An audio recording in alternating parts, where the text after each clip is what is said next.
Thank you so much for coming. My name is Caitlin Hines. I am the Executive Director of Abilio. Abilio is a very, very new organization, so we really do thank you for your support coming tonight. Abilio was created to focus on disability resource navigation, education, outreach, and advocacy. So giving individuals with disabilities, their families, the community, a point of contact to learn more about the resources that are out there related to disabilities. And so this is our first ever community education night. We hope to do a lot more of them on various topics. But tonight we're going to be going over guardianships, conservatorships, and trusts. And then we also do have a little bit of information on waiver services as well. So I am going to turn it over to Joel, and he's going to introduce himself and give you guys a lot of good information. This is a very informal setting, so feel free to ask questions.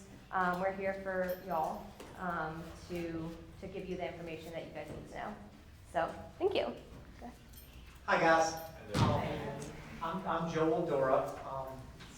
My name is on the first page of your handout here.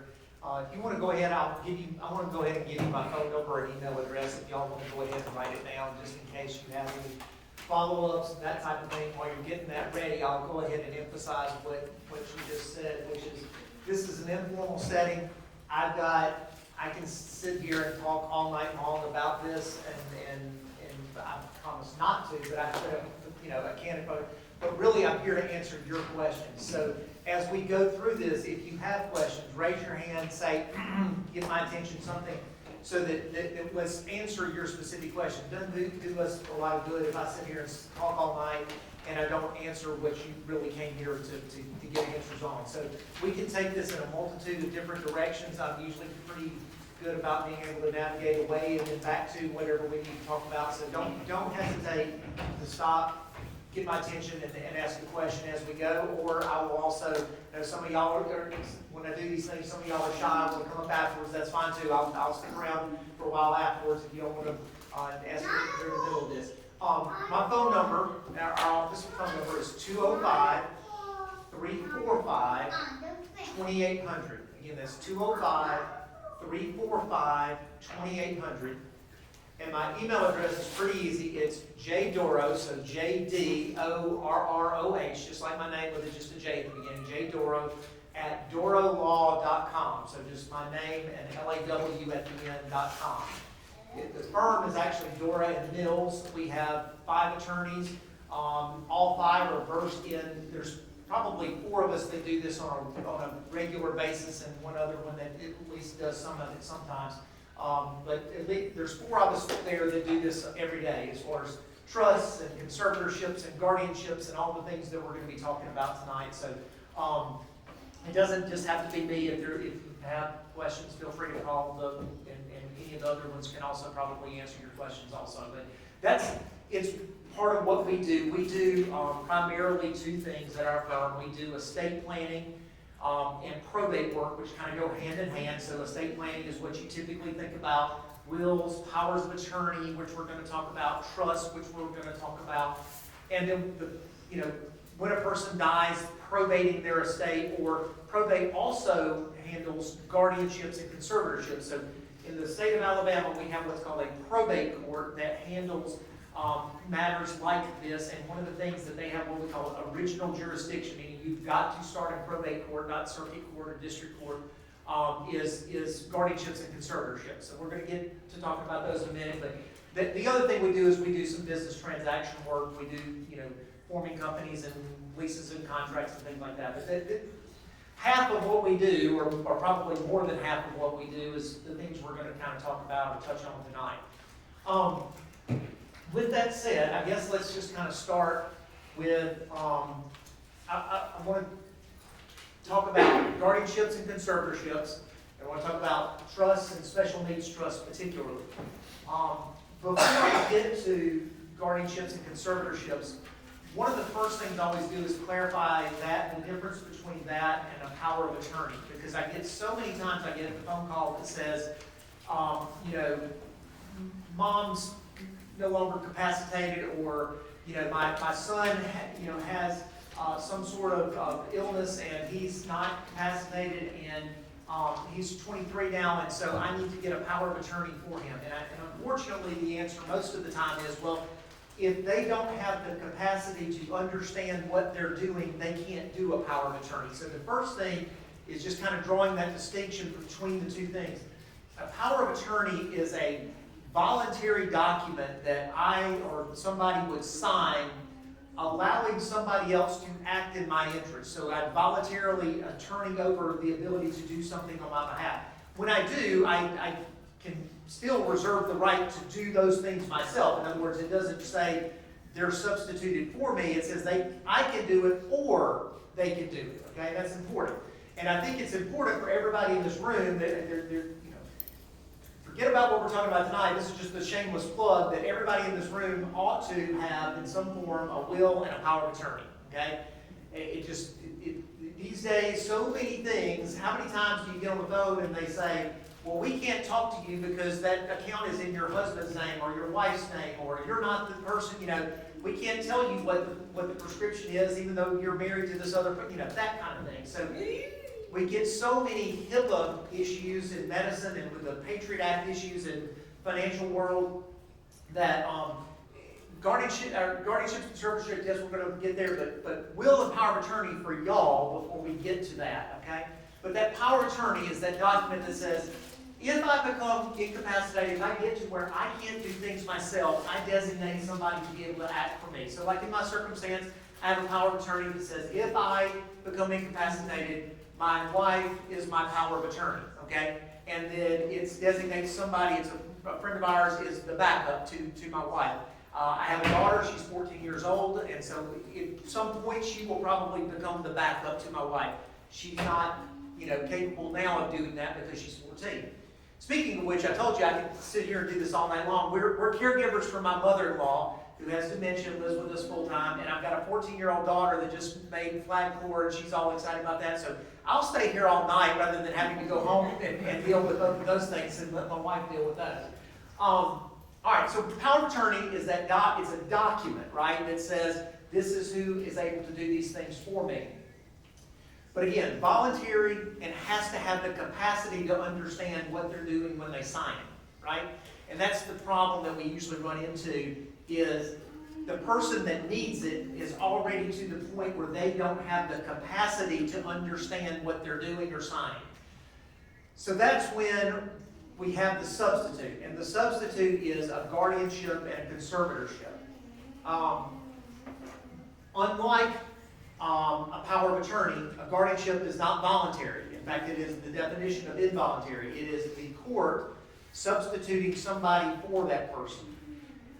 There's some other distinctions. A guardianship, in addition to being through the court, and in addition to saying, it says, this is the only person or persons that can act. In other words, it takes away that person's ability to act themselves.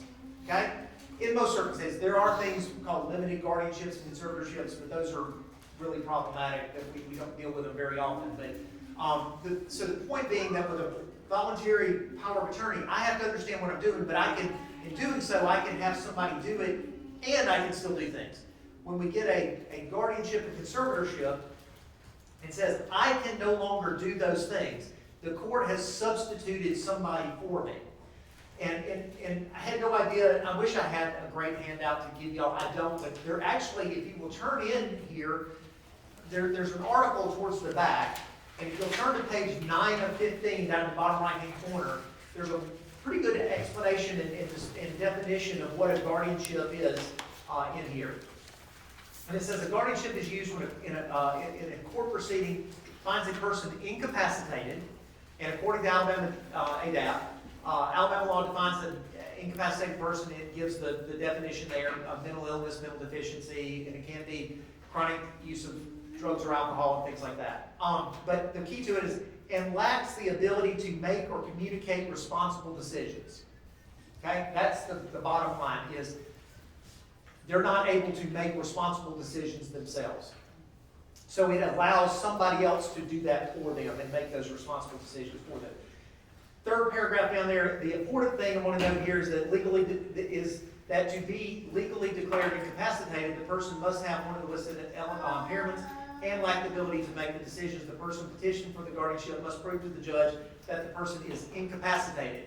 All right, so this is one of the other issues that we get into, is whether the person is truly incapacitated to the point that they can't make reasonable decisions or that type of thing.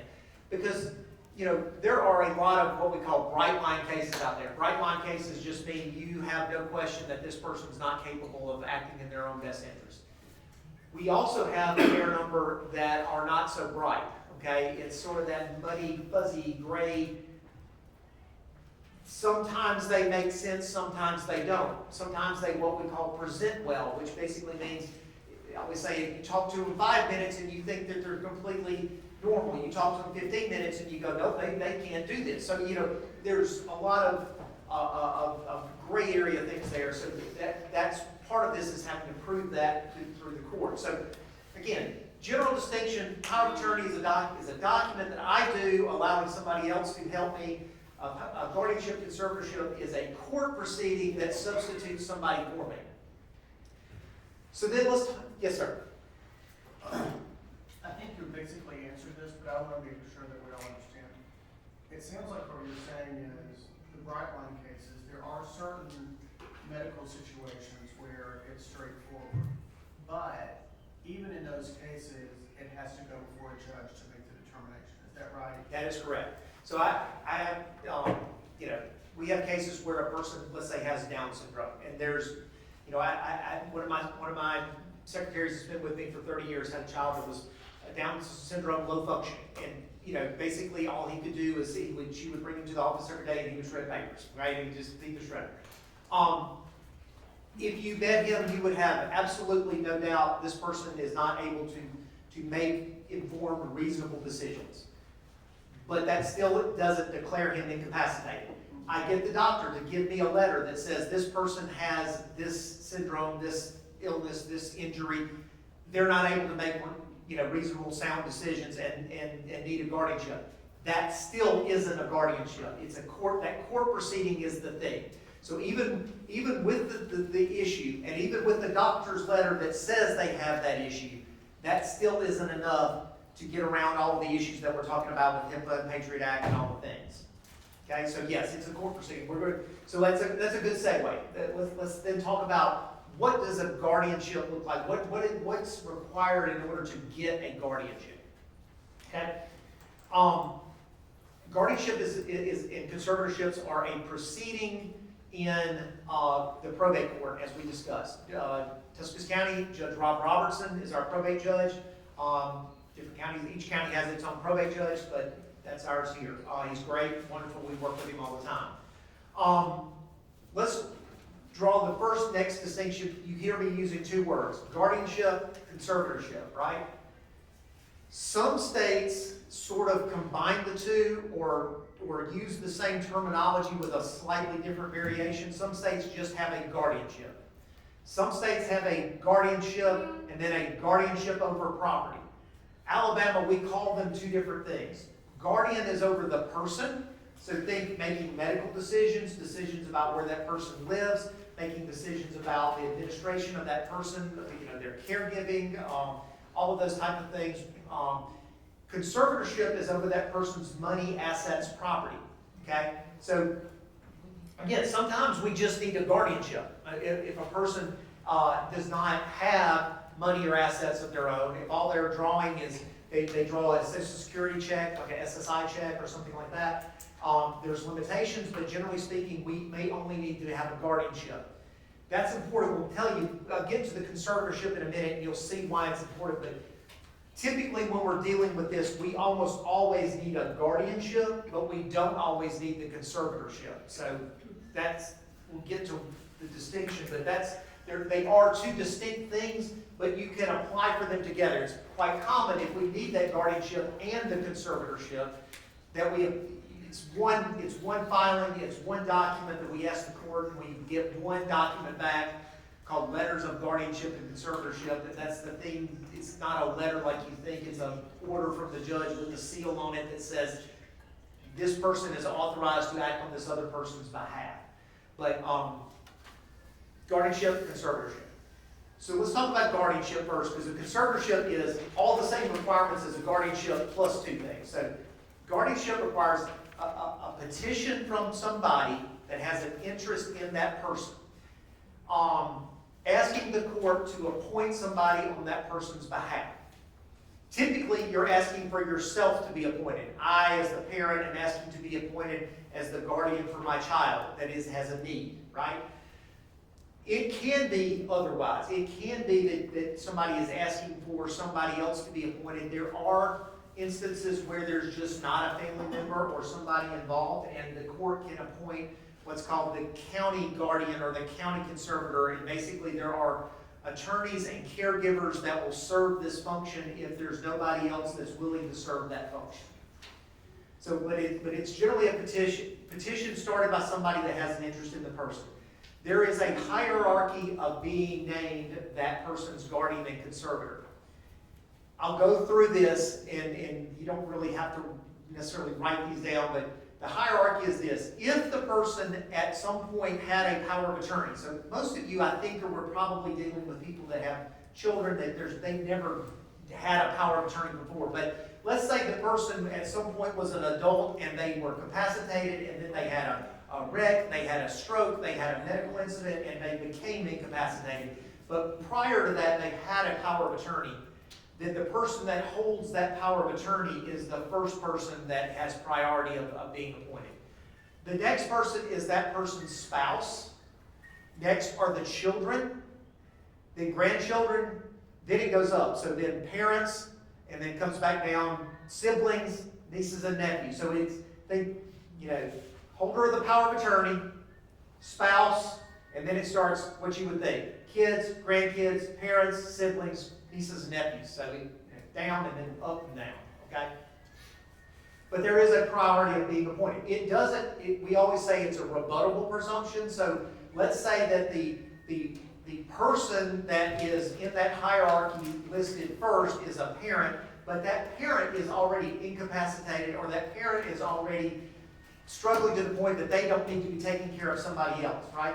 So maybe it's a sibling that comes along and says, my parent is the proper person under the statute, but it's a rebuttable presumption. They don't have the capacity. They have too many things going on. I'm the one that does most of the caregiving. It needs to be me. So it's a rebuttable presumption about being appointed. When we file that petition asking the court to appoint, we also include with it, we have to have a letter from a physician stating what that person's diagnosis is. Now, it can be as simple as this person has, and again, I'll just pick on this person has Down syndrome and therefore is incapable of making their decisions. It could be this person, I've evaluated this person and, I believe that they are in need of a guardian and to protect their interests.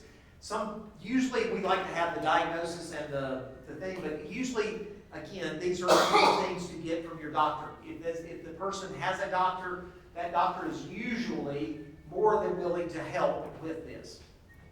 There's two sideline issues there.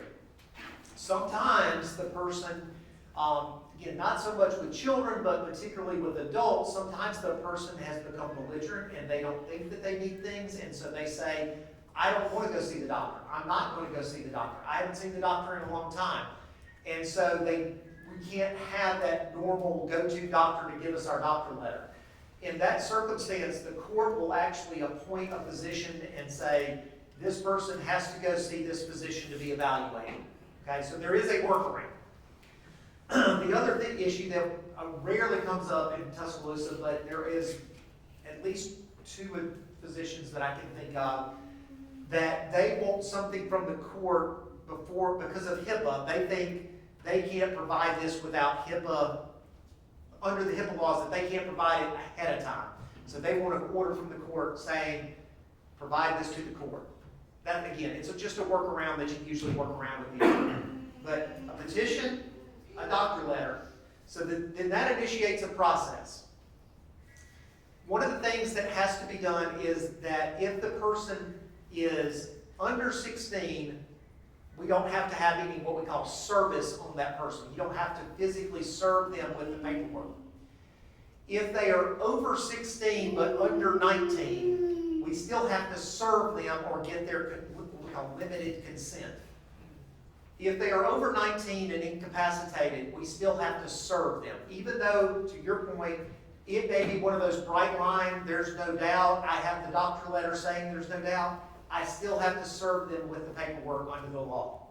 We try to make that as easy of a process as possible. We understand that it can be upsetting to the person that is being served. We can understand that it can be, why is the stranger handing me something, right? So we are very conscientious of that, and we work with the person. How is the best way to do this? What's the least upsetting thing to do this? We have to do this to prove to the court that we did it, but we work around how can we do that and be the least upsetting to that person's routine, because a lot of these persons that we're dealing with, routine is a big thing, and we don't want to break those routines. In addition to the service on the person, and the reason for that, just so you understand, is again, go back to one of these that's not so bright of a line. You see in this article it talks about one size fits all. Unfortunately, a lot of the guardianships are one size fits all, meaning that the same laws that apply to your 19-year-old that has some type of medical issue is the same law that applies to Granny that used to be fully capacitated and at some point got dementia and is now kind of in that fuzzy land of today she's got a good day, tomorrow she may not have a good day, and she may think she doesn't need the guardianship, right? So that same law applies to both ends of the spectrum, and therefore it's set up to where we got to do things, and so the Granny, in her circumstance, knows that somebody is saying that she's incapacitated. One of the other things that has to be done as part of this process is the court will appoint what's called a guardian ad litem. You get all these fancy Latin terms in law. Ad litem just means for purposes of litigation. Guardian for purposes of litigation. They're not the person's guardian, okay? They're simply there to protect that person's interest while they're going through this process, to make sure that they agree that they think that they're in need of that guardianship, that they think that the person who is applying to be the guardian is that person's best person to be that, right? That they're not doing it for the wrong reasons, that they're not going to be abusive in that relationship, that there's, yes ma'am? Regarding the items, if you were not, if you're not comfortable with it being the jail for the individual, they're not doing their job or doing what they're, like in your opinion, what they're supposed to do for that person, like what is the process of like finding another, is that an option? There is an option. It's not easy, because again, the court picks it, so you're telling the judge, you pick somebody that's not, that's not doing their job, right? So the court's, I won't say reluctant, but you're going to have to show them that this person's not taking the best care of this person in terms of how they're viewing the circumstance. I've had it happen. I've had one in 30 years that I didn't think was doing their job, to the point that we filed something with the court saying, you really need to appoint a different guardian ad litem.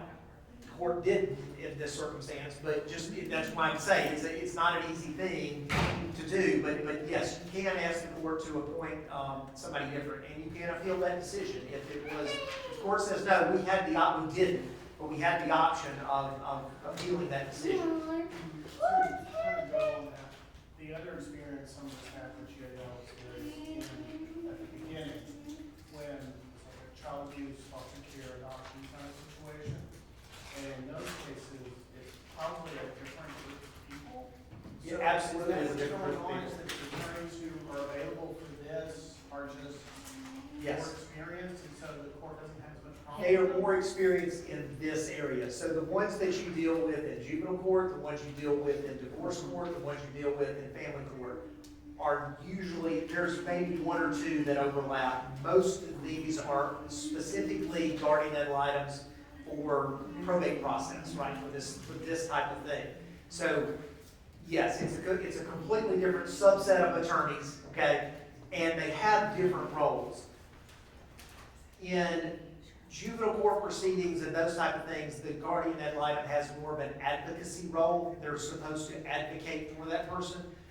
In the probate process, they're called guardian ad litems, but it says they're a court representative, and they have the document that they turn in is called a court representative's report.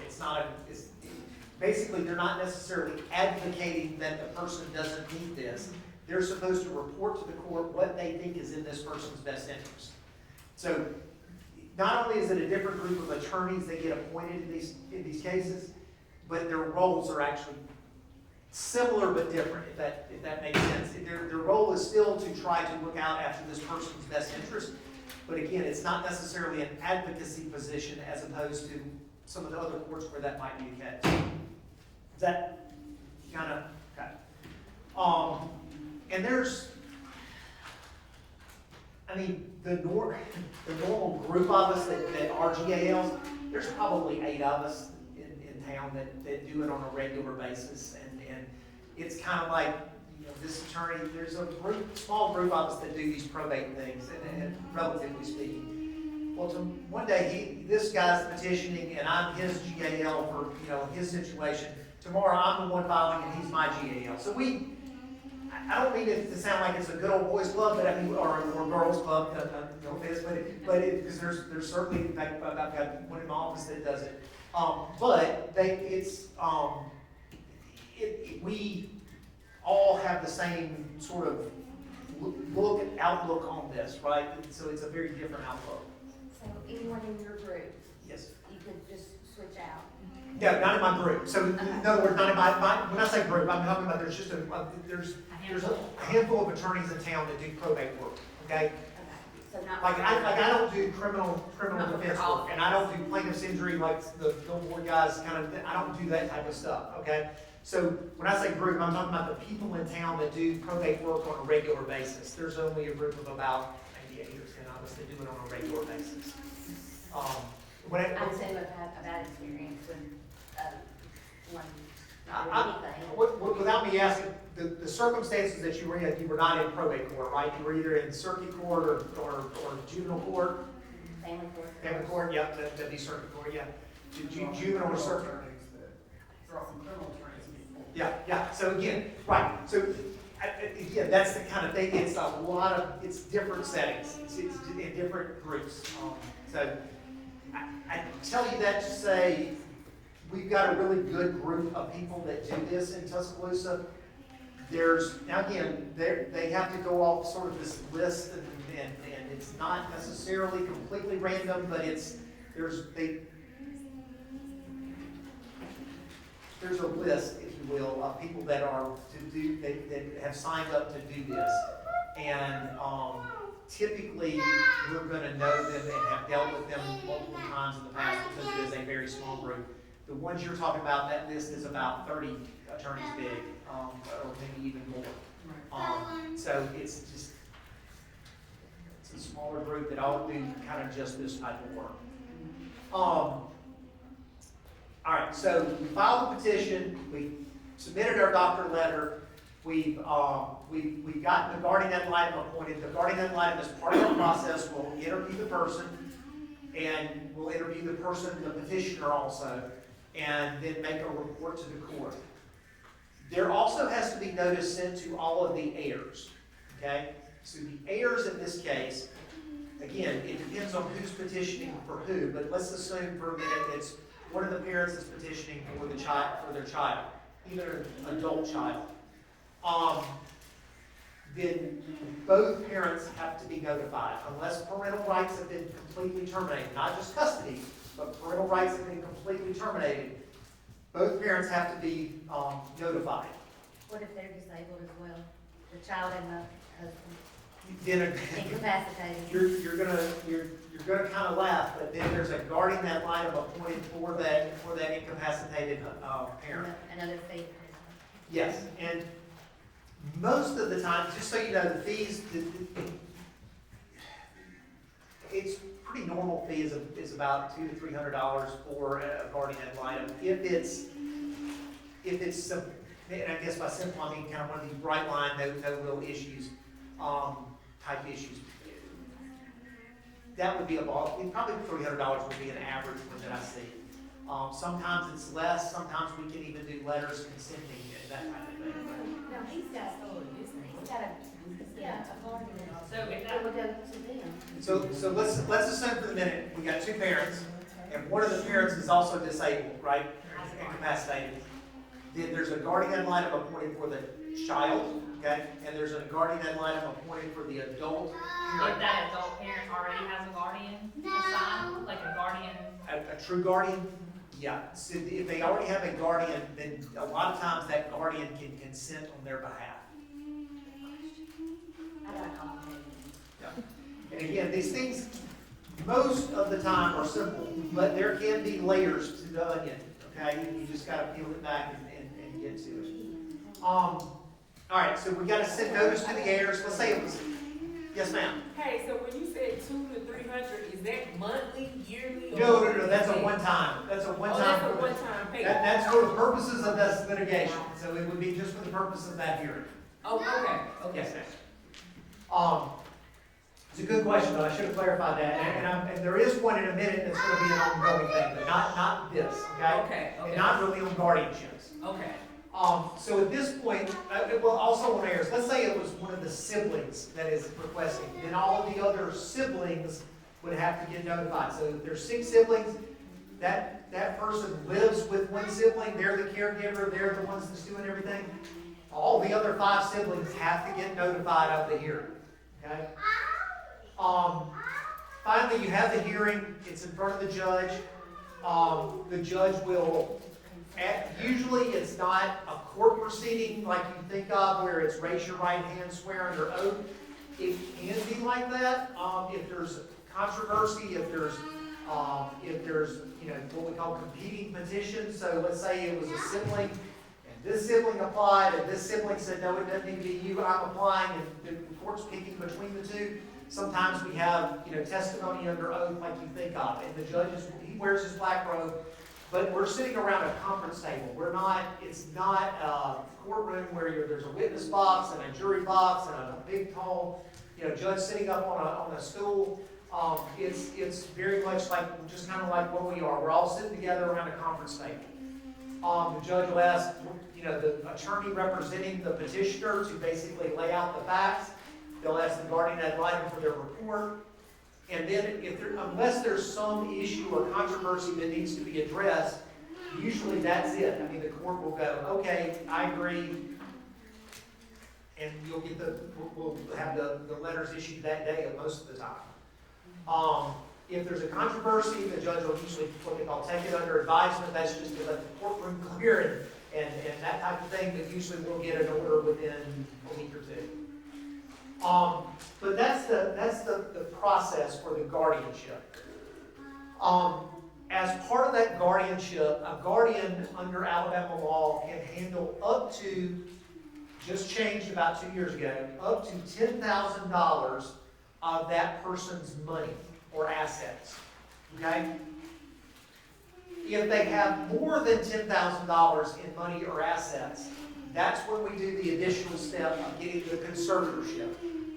So if they have no money or assets, or if they have limited, let's say they have a Social Security payee account and it has $5,000 in it, the guardian can handle that, okay? But if it's above $10,000, then they have to have a conservatorship. Now I'm talking about that person's money, okay?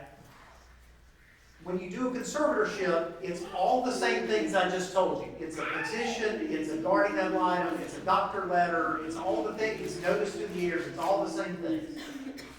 The additional steps are this. The conservator has to submit a bond to the court, a surety bond, to assure the court that they're doing what they're supposed to. In the amount of, usually our court will do it, it says 200%, but usually the judge will do 110% of the person's assets. So if that person had $30,000 in their name, we have to post a $33,000 bond, okay? That bond, just so we're clear, is just for the performance of your duty. So if I took that person's $30,000, out of their account, and I flew down to Aruba, okay? And I was living the high life for, I don't know ever how long, $30,000 probably doesn't keep me very long in Aruba, but let's say I did that. What would happen is the bond company that issued that bond would replace that money and pay that money back into the court and put the $30,000 back in that person's account. And then the bond company would come down to Aruba looking for me. They're responsible for trying to get the money back out of me, not the court. Yes, ma'am. I feel like I'm jumping the gun, but how do you get a bond? Like, So, that process? No, it's part of the process, and again, typically the attorneys have a go-to bond company. It's an insurance company. So like any of the, like State Farm and Alpha do them, nobody uses them. No offense to them, it's just they're they want to insure your house and your car, they don't want to do this type of stuff. Go to Ray Nordson here, or the Insurance Center, Duckworth Morris, Pritchett Moore, Fence Agency, any of the what we call independent insurance companies here in town can generally write these bonds. And those, again, we just happen to use the Insurance Center for a lot of things. No, it's not a plug for them. We use the other ones. I guarantee one of the other attorneys probably uses the Fence Agency, and another one probably uses Pritchett Moore. It's just whatever your one that you sort of have gotten accustomed to where you got that relationship. But yes, we typically help the person get bonded. It's just filling out an application. Think of it as kind of running your credit report. But there's some information on there about the person, but most of the information is about the person, the petitioner. What's their income? What's their assets? Have they ever filed bankruptcy? Are they currently being sued? They just basically want to know that you're trustworthy. That's it. That's it. So so there is, ma'am, back in the back, with the brown shirt. So you were asking about like sort of ongoing expenses? Right. That would be the one that is an ongoing expense. The rest of this, the attorney time and fee to set up, help get this process going is a kind of a one-time thing. The guardian ad litem fee for that guardian ad litem as part of that process is a one-time fee. The bond, because it is an ongoing thing to manage this person's money, is an ongoing expense. So usually it's an annual payment of whatever it is. And you can set it up differently, but most of the time it's an annual payment that you pay every year for that bond. But that's only in the event that you're having a conservatorship where you have more than $10,000 in assets and you're having to get the conservatorship rather than just the guardianship.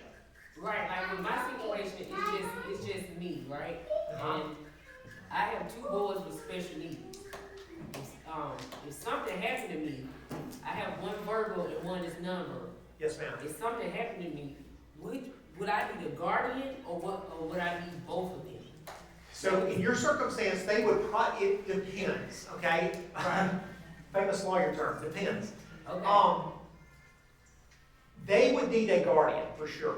Is that? Okay, and in your will, one of the things I want to emphasize is in your will, you can designate who you want to be that guardian if you're not the guardian. Now, while they are minors, are they both under 19? Well, one just turned 18 and he just turned 16. Okay, so Right. technically right now, you're still the guardian until they turn 19. Alabama's an age 19 state. There's Right. age 18 states and 19 states. We're a 19 state. Right. So until he turns 19, you're still the guardian. Next year, when he turns 19, you're no longer the guardian. Okay? Okay. But you can ask the court. In fact, one of my points that I want to always talk about is really what you should do right now is go ahead and apply for guardianship for him. Yeah. Okay? Okay. And then what will happen is when he turns 19, there won't be a gap. Where we get so many problems is we get this phone call that says, hey, my 22-year-old, special needs son, I had this one about a year and a half ago. Get this call. My 22-year-old son has this medication that he has to take to stay alive. If he doesn't have it, he doesn't. And they had used one of these, like, not a local pharmacy, like one of these like an Amazon type pharmacy where it ships the prescriptions. They had found out that he was an adult and had stopped shipping the meds and would not ship it until there was a guardianship in place. And you can imagine that parent's concern with, hey, what do you mean you're not going to give me these meds to keep my kid alive, right? Right. So we don't like that gap, okay? Even if that child has always been under your care, even if they have the doctor letter, even if they're still on your insurance, okay, until they're 26, Right. You need to get that guardianship in place ahead of time so that when there is no gap when he turns 19. Okay? And then in your will, go back to everybody in here needs a will and a power of attorney, right? In your will, you can say, but if I die and I'm no longer the guardian, then I designate this other person to be the guardian. Right. Now, Right. they still have to go through a court process to get appointed, but it's a streamlined process. Basically, we say, this person's already been determined to be in need of a guardian. Right. There's already been a guardianship established. Right. The person just isn't here, and they designated in their will to be this other person. So it streamlines that process considerably. Right. Right. Okay? So that's what you need to do. Now, going back to your question about the conservatorship, Right. because they don't have assets right now, they don't need a conservatorship right now. Okay? But let's say you died and you left them your house and your car and all that, right? If you just passed away and you didn't have a will, or your will just said it goes to them, then they would have to have a conservatorship because now they have assets. Okay? Now, one of the things we're going to talk about in a little bit is trust. One of the things you can do in your will is say, I don't want this to go to them directly. Okay? I want to set up a trust for them, and therefore they won't need a conservator. Right. Okay? All right. Thank you. Sure. This is related to that. Oh, okay. Let's say there's not a death involved, but because your child, as they get older, initially they only need a guardianship, but then at some point they get a job and they do have a certain amount of money. It doesn't take much to get to $10,000. Do you then add a conservatorship 5 years later or Yes. however long later? And Yes. that's not that big of a deal? Yes. I'll give you the prime example that we deal with that. Sometimes it's just what you said. They have earned some money and they have exceeded their amount and that type of thing. And yes, here's where it comes in more often than that. I get my guardianship over my adult, 22-year-old son, right? And he's not capable of working. He doesn't work, or he works for some minimum wage that never accumulate enough money. But grandma dies, and grandma forgot to, grandma just said she wants money to be distributed among her grandkids and didn't specify that she wanted it in a trust or do something for this one specialty. And so all of a sudden, that adult 22-year-old kid just got $50,000 from grandma's estate, right? So all of a sudden, yes, we had the guardianship in place, but now we go back to the court and say, add a conservatorship on top of it, okay? And it's, again, somewhat streamlined because what we can do is tell the court, you've already made the determination that this person's incapable of making reasonable, informed decisions. You don't have to reevaluate that. All we're doing is asking that you approve me now. Here's my bond. Approve me now to also manage this person's money. Okay? So it's not like reinventing the wheel. You just kind of layer it on top of it. Yes? How early can you start to apply for the guardianship? Like my son's 14 right now, we know he's gonna have to have one, there's no doubt about it, but how early can we start? Right now. Right now, okay. In theory, the moment that the person came out of the womb, you could do this. And again, you can do a guardianship. There's no need to do a guardianship as a parent because the parents are considered the guardians. But to go back to this gap thing, right? One of the things we don't want is that gap. So a lot of times, if you came in with a 7-year-old child, I would probably say, well, just wait. But certainly in their teens, yes, we go ahead and start getting it in place. Really before 16, it seems to be, because after 16, they have certain rights, even though they're not an adult, but 19, they have certain rights. So if you can, while he's 14, before they turn 16, it's better to go ahead and get it in place. And again, as part of that language that we as the attorneys would include, it would say, but when this person turns an adult, they're already keep it in place going forward. And you can do a dual guardianship between both parents? Yes. Okay. Yes, you can certainly have both parents be the guardian. You can have two non-parents. So I've had siblings be co-guardians. Typically, we have one and not somebody else. But yeah, it's very typical if the parents, particularly if the parents are married, to have to both be the guardian or both be the So that was my thought, so thank you. Yeah. All right, so told you there's two things on top of the guardianship. One is the bond, okay? So whatever the amount of that person's assets, we gotta do that plus 10%. We gotta get that bond in place. And then the second thing is there's an accounting due to the court. It says that it has to be at least once every 3 years. I will tell you that that's what the statute says. I'll also tell you what the judge does. What Judge Robertson will typically do is he will require an accounting after the first year. And then if the person does what they're supposed to and there's no real issues involved in that accounting, then he'll make them do it every 3 years. If there's an issue that he feels like needs to be addressed or needs to be monitored a little better, he'll do it after 6 months or a year or something like that. But typically he'll require it after the first year. If everything goes smoothly, then every 3 years. But by statute, he can't go beyond every 3 years. So what that accounting looks like is basically after that first year, we would come back and say, here's all of the money that came into that person's estate, okay? And here's all of the money that got spent out of that person's estate. And what they're looking for is, did all of that benefit that person? Did it look like all of the money's coming in that's supposed to coming in? Are there checks that they're getting, going where they're supposed to be, getting deposited, okay? And then looking at the outflows, is this money being spent for this person, or is it getting spent and benefiting somebody else? And unfortunately, we have that. Less so with parents and their child, although I have certainly seen it. More so with mom and dad's money when they get dementia and the kids, one of the kids says, well, I take care of mom and dad and I'll also take care of myself, start putting some money in my pocket. So it's not usually as bad with parents, because now we're taking from our kid, but again, I've seen it and it just will shock you. And you go, what are you thinking? And the court goes, I'll do the thinking for you. You're out and the next person's in. They'll appoint somebody else, whether it's yes ma'am. One of the things that I've seen too is a lot of guardians get to a point where they can't physically be that person. They Yeah. just want to maintain that guardianship, conservatorship, and they Yes. either like a facility or a nursing home or something like that. Yes. Would putting them into, or having them moved into a situation like that, would that take away the guardianship, conservatorship, or would just that allow another entity to help care for that person? Does that make So sense? let me understand. So like you're talking about the caregiver, the guardian, not the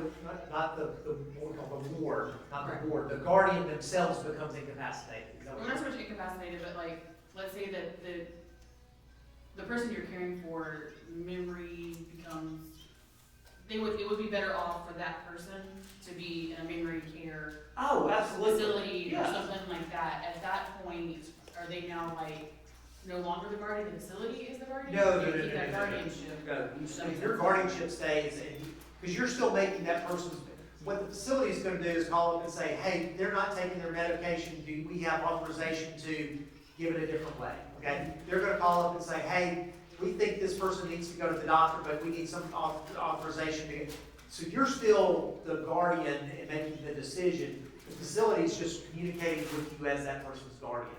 Does that kind of answer your question?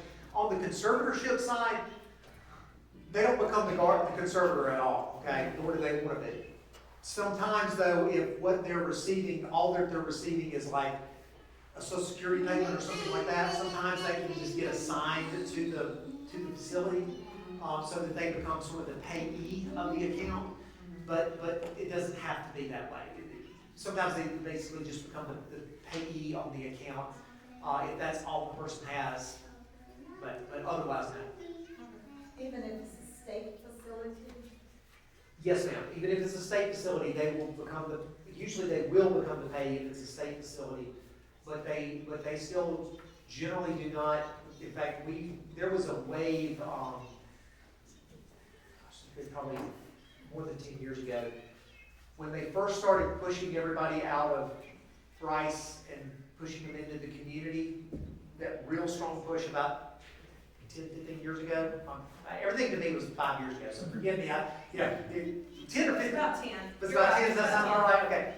we got I was the guardian ad litem multiple, in fact, we had this, again, this little group of us that do this stuff. We had lots of discussions. We would get assigned 6 or 7 cases at a time where we would have to go over the price for this, or a very Stark Harbor Center, or which is the geriatric center, because the state realized we can't administer certain drugs and procedures, okay, or we can't do certain things that we need authorization for, like end-of-life decision-making, that they had been doing up until then, so they still wanted that third person. A lot of times it was getting, the family relative that hadn't seen them in 20 years involved in their caregiving, or, just at least in terms of authorizing treatments, medications, procedures.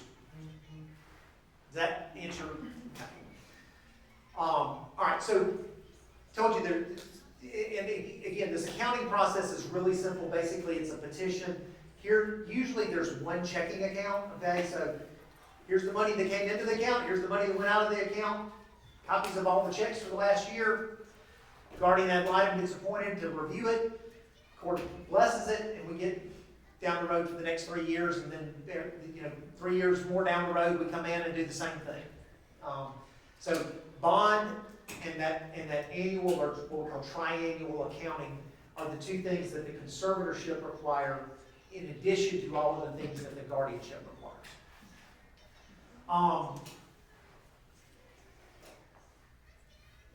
Does that, if you got any other questions really about guardianships or conservatorships?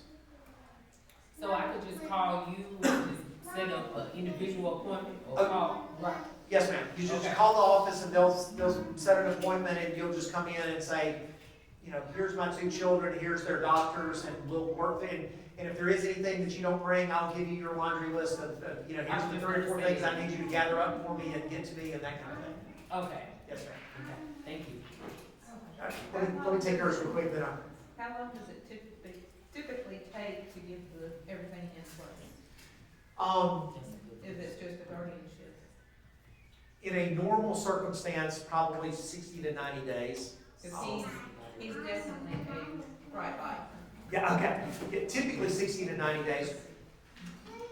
Like the lady said, you come in to see me tomorrow, okay, I'll take my notes and get you your list of things that I need from you. You'll give me that information. It'll take me a couple of weeks to have the secretaries type everything up, to me review it, get it ready to sign and file. We'll call you, say, hey, come in and sign this documents. We'll do that. We'll file it with the court. It'll sit on the clerk's desk for about 2 weeks, and then they'll set a hearing, okay? The hearing will get set 30 to 45 days down the road. So earliest would be about 60 days, more probably closer to 90 days. Now, we can do temporary emergency guardianships, like if the person's in the hospital and about to pass away, we need authorization to be able to do some sort of procedure, medication, something like that. We don't like doing them because they're sloppy and they're only good for 15 days, and then you have to renew them. But typically not that long. It's not some big long year-long process or anything like that. It's usually within 90 days we'll have Kind of it. what we had been told, that it was going to be a long and very expensive process. Yeah, and I'll address costs too. No attorney likes to give flat fees or hard estimates, because we don't know all the circuit. Go back to the questions earlier, like how many layers of the onion do you have to pull back? But in the typical situation where you've got one or both parents coming in and we're all in agreement and there's sort of a bright line, there's no real issues about the person's case, you're probably talking about $3,000-ish, maybe a little more these days, because the filing fees just went up a little bit. But that's attorney fee, guardian ad litem fee, court costs, all in $3,000-ish. And I know that's Guardianship? well, guardianship, and it would be the same for a conservatorship at the same time, with the only distinction being the bond, the cost of the bond being added to that. So if you had multiple children that needed that, it would need to be all at the same time? Yeah, it may not be quite, it may not be 3,000 times 3 kids, because you could probably have one setting, you probably have one guardian ad litem that could be guardian ad litem for all 3. Some of that would be duplicated to where it's not multiplied exactly. But yeah, separate filing fees, and there are separate court cases for each one, but usually, we usually have them they'll set them back to back to back every 15 minutes on those cases. So we'll run 3 cases through in 45 minutes. All right, you got it. You covered it, we're good. Okay, all right. So let me address one thing, and I did not intend to talk about this, but since you got the article here in your thing about the Colby Act, let me just discuss that. First of all, one of the sponsors, the Colby Act is not a law yet. It is something that is working its way through Montgomery. Other states have enacted something along these lines. Colby is a person in Alabama, so it's not called the Colby Act in other states. I actually have met Colby because I think, if I'm not mistaken, I actually was the guardian ad litem for Colby when Representative Cynthia Allman is one of the co-sponsors of the House bill. And so it was a client of hers that had done some of this. I'm not an expert on what all is in the legislation, but I'll give you the synopsis as I understand it. Instead of having to go through this court process of getting guardianship and taking away that person's rights of being incapacitated, it allows for sort of the group setting of us being able to enter into an agreement. It doesn't work for persons that aren't able to make decisions themselves. In fact, it's not designed for them. It's designed for the ones that have some limited understanding but maybe need assistance, okay? I can function, maybe I can drive, maybe I can hold a job, but maybe I also don't make the best decisions. Maybe I do need some assistance balancing my checkbook or understanding that I don't need to pay, this person that's calling me randomly on my telephone. So it allows to help, but maybe they also need something more than a power of attorney, or they don't quite get to the capacity level of being able to do a power of attorney. It's to kind of fill that gap so that, again, there's not this one-size-fits-all approach that you have to do this guardianship or conservatorship. Some of the positives out of that are, it's less restrictive. It's not taking away that person's rights, so to speak. It's more appealing to the person themselves, because to the extent they're in that gray area, they may have a stigma that they attach to a guardianship, so it doesn't have that same stigma attached to it that you have a guardian. So it's a way of sort of filling that gap in between with having some help and authorization, but not necessarily taking away or that stigma attaching to it. As I understand the downsides, one of the downsides is, well, 2 downsides, I guess, is there's no court supervision. In other words, if somebody needed to do something, you still have to file a separate court proceeding to still do anything. So there's no court supervision as part of this process, so there's no court involved. And if you needed to enforce something or needed somebody, you don't already have the court backing. So, I had one the other day where I had a bank that didn't want to recognize a conservatorship that we had done. And, it's nice to be able to call up the banker and say, hey, or actually the banker's legal counsel is who I ended up saying, hey, if you don't accept this, then, I'll go down and get Judge Robinson to send you an order that said, okay, you don't have to do that, we'll comply with this. So there's already no court involved where there is in the guardianship conservatorship. The other one, and probably the bigger concern with this one, is because it's less restricted, Because it doesn't take away rights, it doesn't take away rights. One of the issues that we have, probably with your children or loved ones that are coming along that may be minors now and when they turn adults, is they can be taken advantage of, okay? They can sign contracts to buy cars. They can enter into all sorts of things online and buy credit card, credit card issues, online issues, shopping issues. With a guardianship, what we can do is say, hey, this person doesn't have authorization to be able to, what we say is they don't have the capacity to contract, okay? That's the legal term. So that capacity was taken away by the court, so you can't enforce this against this person. With the Colby Act, as I understand it, that would still be an issue, okay? So while it fills the gap, less restricted, it's less restricted, meaning that you don't have the ability to then say, well, that person doesn't have the ability to sign up for that credit card and run it up to its max, or they have the ability to order things on your Amazon account, okay? So that's my 2 cents worth on the Colby Act. I think it's a good tool. I'm always in favor of having more tools in the toolbox. It's just figuring out then which tool fits your problem the best, right? You know, if the screw's sitting there, I need to figure out is it a flathead or a Phillips head or a hex head that fits that screw, right? It's the same thing with your problems. There's lots of different ways to fix it. It's figuring out which is the right one to fix that problem. But I like having the additional tools in my toolbox because what fixes your problem may be a different one that fixes your problem. Last thing before we move, and this is kind of be our segue into talking about trust, is go back to what we were talking about earlier.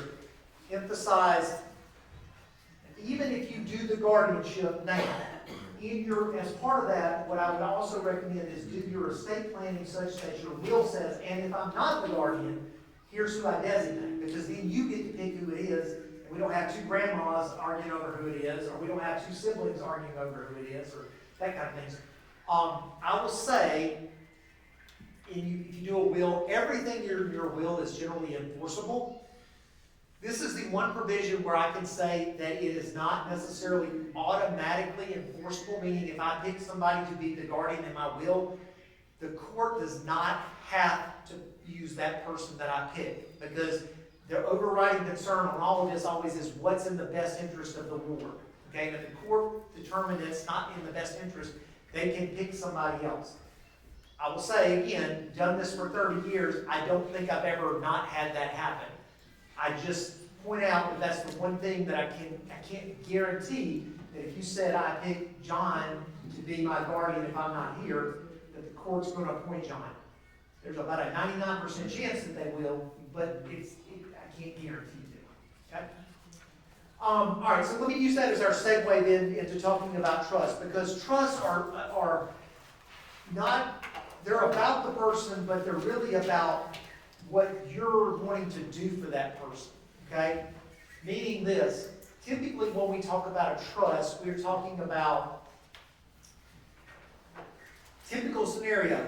I have a daughter, right? So if I die, I have a trust that is set, well, my wife and I have a trust that is set up for my daughter that says, if we're not here, she inherits what we own.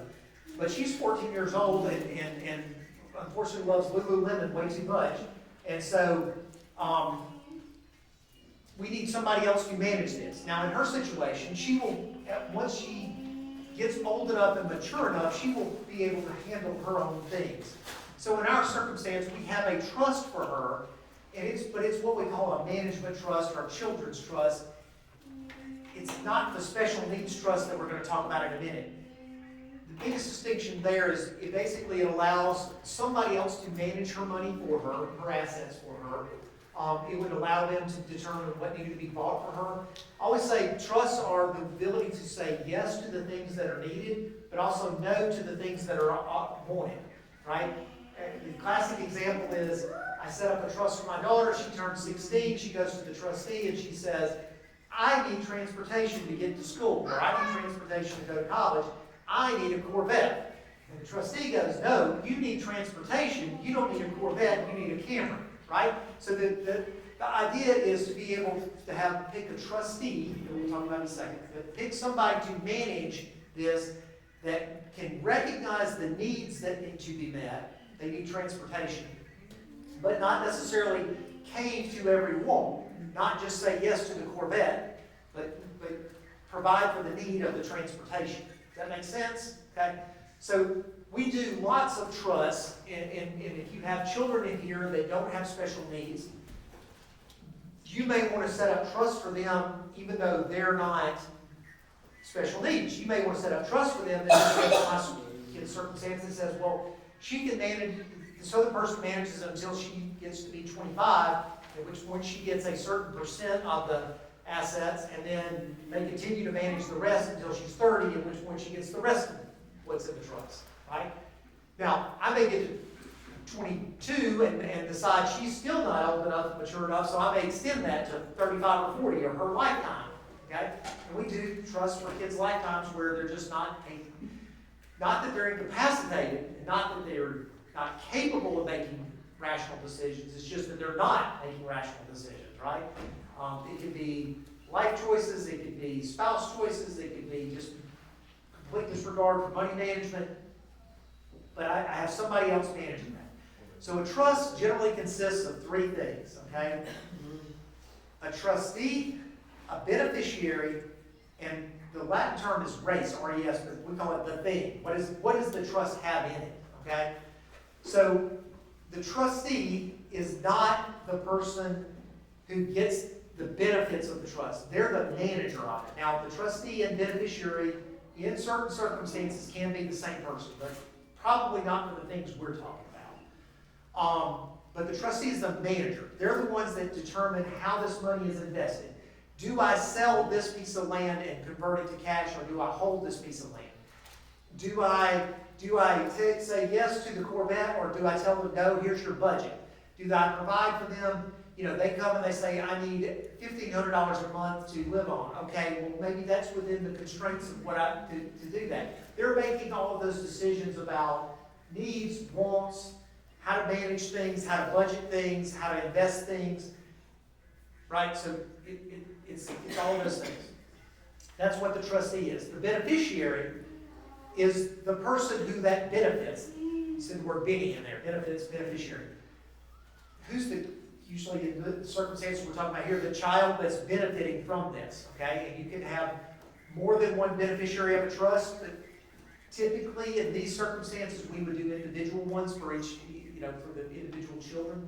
You may have two children, one's special needs, one's not. I have a regular trust, for lack of a better way of calling it that, for this child. I have a special needs trust that we'll talk about in a minute for this child.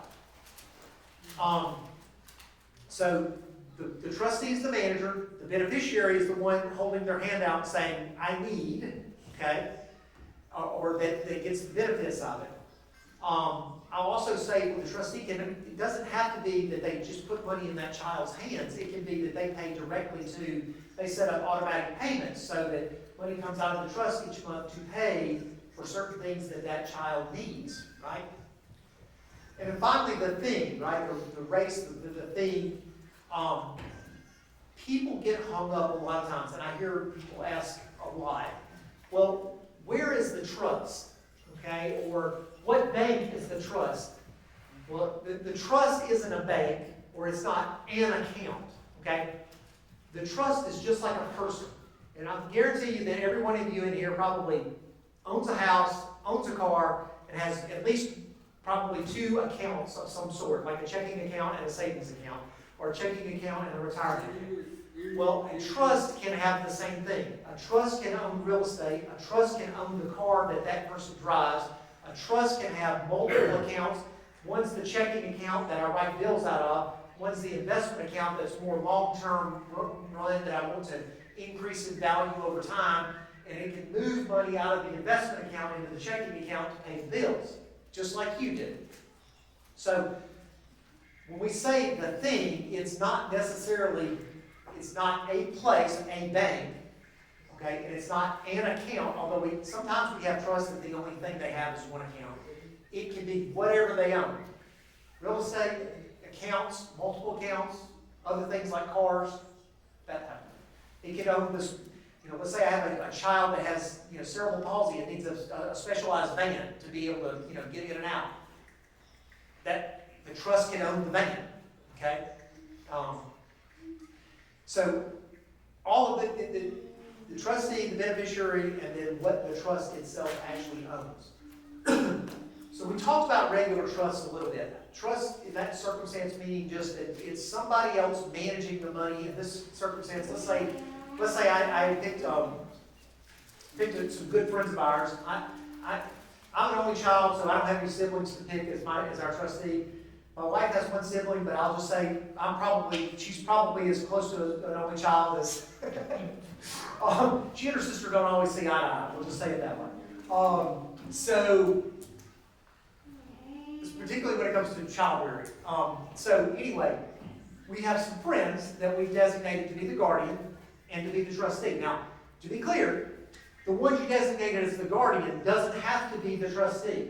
They can be, but they don't have to be. There's a lot of reasons to do that, okay? Because then the person that is there with and is making the caregiving decisions is also the one that then has the checkbook to be able to provide for those things, okay? But sometimes that's not a good thing. Let's say I have a person that's really tenderhearted, okay, and everything that person wants, they get. Well, then maybe I'm spending too much money too fast out of that account, so maybe I need to separate those functions. Have the one that's got the tender heart, or good caregiver, be the caregiver, be the guardian, be the, but the one that's better at managing money over here to be the trustee or conservator, right? So they can be the same person, in our circumstance it is, but they don't have to be, we can separate. But in that circumstance, if my wife and I both died today, this couple is the guardian and conservator and trustee for them, so they would manage the money for our daughter. It's not their money. It's my daughter's money, and she would get it at some point in the future, okay? But they're the ones managing it. They're the ones that would then sell our house, okay, or our cars, and be the ones determining how that's invested, like with the, Merrill Lynch or Ameriprise or the bank or whoever's, paying interest or investing the money for them. And then they're the ones determining, well, what does she need? Again, the Corvette Camry conversation that we were talking about.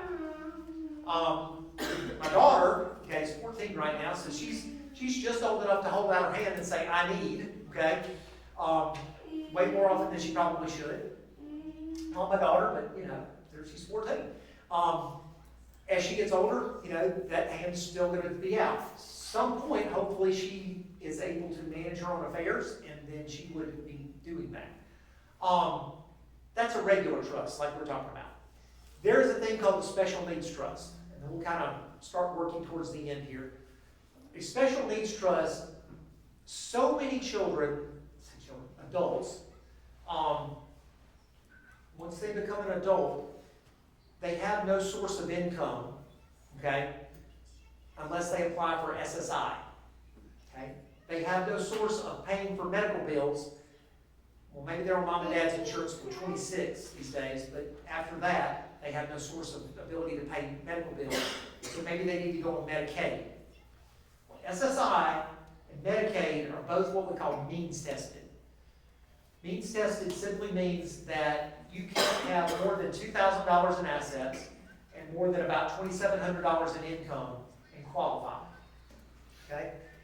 There are certain things we can do on the income test. Yes, ma'am. Have you set up any ABLE accounts? Ma'am? Have you set up any ABLE accounts? Yes, ma'am. Yes, ma'am. And again, these go along. An ABLE account is basically a simplified version of a special needs trust. Yeah. So, but you can have more money in an ABLE account and still get services. yeah, it's because the ABLE account is an ABLE account. It's because it's the surrogate for a special needs trust. Right. You can have $1 million, $10 million in a special needs trust and them still qualify for Medicaid and SSI. It's because of how it's held in the special needs trust in the ABLE account, right? I just wanted to get you Yeah. set it. Yeah. So, special needs trust, the ABLE account she's mentioning is something that the legislature approved probably 2 years ago, something along those lines. Basically, it's a simplified version of a special needs trust that you can fund this account and they still qualify for SSI, Medicaid, the means tested issues. So that's the problem that we run into. Our special needs children age out to be an adult. They need SSI. They need that source of income coming in. They need Medicaid desperately, and so to get them qualified, we have to show that they don't have it. Well, what about the money that I would like to leave my children? Okay, if I leave it to them outright, we can do a conservatorship. Okay, but they're still disqualified from Medicaid and SSI.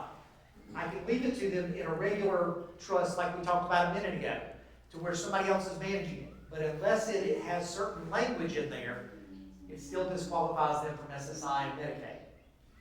The thing that gets around that is what's called a special needs trust. Special needs trust is just a trust, okay? But it has certain language about the limitations. I won't go into it here, but if you want to look it up, it's called the POMS, P-O-M-S. The POMS things are the things that sort of the regulations. The POMS regulations are the ones that govern what can and can't be paid for out of the trust. Think of it this way. I know this is going to sound counterintuitive, but the trust can't pay for basic essentials of life, okay? Because that's what the SSI and Medicaid are there for. So it's to supplement. The other word for special needs trust is a supplemental needs trust. And the whole idea of it is that it supplements their care. You see me squirming up here. I have a knee that locks up on me every once in a while, and it just locked up on me. So I'm having to kind of adjust here for a second. But so it's the thing that allows the supplemental care. I can provide additional benefits to my child, whether it's educational things, whether it's, again, owning that van that needs to be, that's a specialized van, whether it's providing them opportunities to go on vacations. It's pretty broad. It's just that it can't provide for typically the medical end of things and that type of things. That's the idea of it, is it allows you to leave a legacy to your children. Again, let's go back to the scenario where we got one child that is not special needs and one child that is. And I wanted to treat them equally. I don't have to, but I want to treat them equally. So I said, I want to take half my estate, and let's say my estate is $500,000. I want to take half my estate and leave it to child A, but in a regular trust so that somebody's managing it until they get to be a certain age. That's great, wonderful, they did that. I want to treat this other child the same way. I want to provide for them in the same way, but I don't want to disqualify them from those governmental benefits. So that part goes into a special needs trust for that child that funds with that $250,000, same $250,000 that this child got. Somebody else is managing it as the trustee, but because it has that additional language in there, it does not disqualify them. It doesn't kick them out of Medicaid. It doesn't kick them out of SSI, or if they haven't yet applied, it doesn't prevent them from being eligible. What would happen if I didn't do that, and let's say my child was on Medicaid, okay? And let's say that I just died without a will and they were entitled to, some portion of my estate. What should happen is that child should receive that. They would then get kicked out of Medicaid, okay? They would then have to use those funds up for their care, including medical bills, until they got back down below $2,000 in assets, okay? At which point they could reapply for Medicaid and go back on Medicaid. Now, sometimes it's not that harsh, but sometimes it is. And I will say, there's a statute that says that the person receiving that is not supposed to be able to disclaim that money. Meaning, let's say, we said, we'll just have them not take the money, right? There's a specific statute that says if they're on Medicaid, they have to take it. Because Medicaid doesn't want to pay any more than they have to pay. So they want you to get the money, you have to get kicked out, use your money for as long as you can, and then come back to us, right? I don't mean to make Medicaid sound draconian, but it kind of sort of is. Because of that, now, I will say in practice, I've had circumstances where we've kind of tiptoed around that with the Medicaid agents and gotten them kind of do a little end run, but don't count on it. I guess where I'm going, do your estate planning, it doesn't have to be me, but get with somebody that does it for a living, okay? I told you there's 8 or 10 of us in town. Get with one of those 8 or 10. We certainly would be glad to help, but get with somebody that does this for a living, not somebody that doesn't. You don't want me handling your car wreck case or your DUI, okay? I do what I do. I'm good at it. Those that do this for a living, all of the ones in town generally are good at it. So get with one that does it for a living and get that planned correctly so that you don't have the situation where people are getting kicked out of Medicaid, disqualified, having to use up resources that could otherwise be used. So think about it. in that scenario I gave you a minute ago, $50,000 comes into, well, let's just say it's $50,000 comes into that kid's account. Get kicked out of Medicaid, that's one surgery, okay? That you just burned that whole $50,000. Think what that $50,000 could have been used for that child to supplement their care over a longer period of time, rather than using it on one surgery. Okay? That's why it's so important. And it's not that difficult. The most difficult thing that you'll do is figuring out who the trustee is going to be. Bottom line, that's the biggest struggle that I have. Most people is, who do I name as the trustee? Well, it can be family members, it can be siblings, it can be, well, the person that really ought to be is my sister, but heck, she's 60 years old. Well, yeah. Well, if that's who it ought to be, name that sister right now, but then name one or two backups behind them. Or put a thing in there that has a committee that picks somebody if they're not there. Pick the person that's the appropriate person right now to do this, but then provide a mechanism to say, but if they can't do it anymore, then this person, or this group of people gets to pick the next person. I saw a hand go. Yeah. So when do financial advisors and stuff, when can financial advisors and stuff step in for these type of situations? Because let's say that I don't want all that responsibility on a sibling or something because they are taking on that responsibility. Yep.